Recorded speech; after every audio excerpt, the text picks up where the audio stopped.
Welcome back to T News 9, where we bring your favorite stories to life.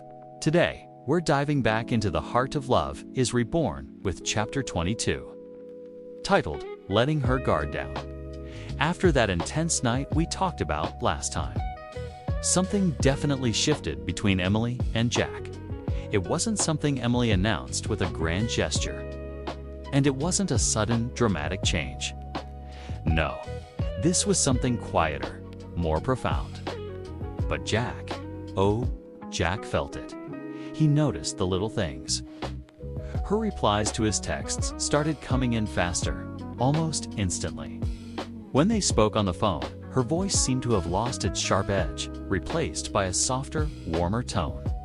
And maybe most telling of all, she stopped glancing at the clock during their conversations.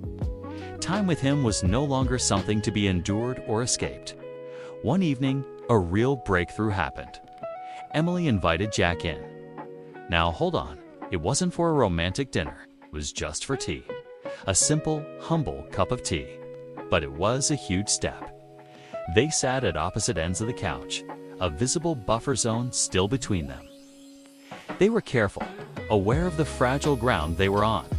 But then, Emily started talking. She opened up about the deep, crushing loneliness she felt after the divorce, a void she hadn't known how to fill. And what did Jack do? He didn't interrupt.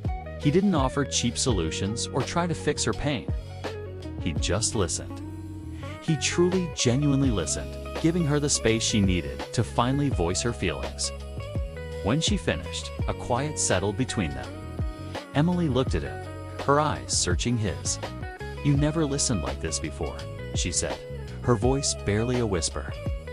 It wasn't an accusation, just a simple, powerful observation.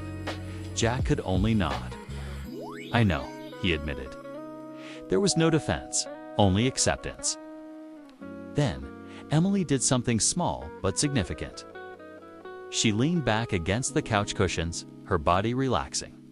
It wasn't a move away from him, it was a slight shift toward him.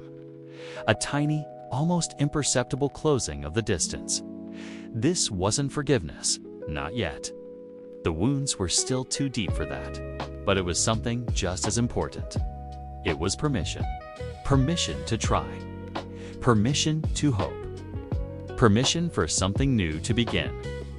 What does this fragile permission mean for their future? We'll have to find out in the next chapter.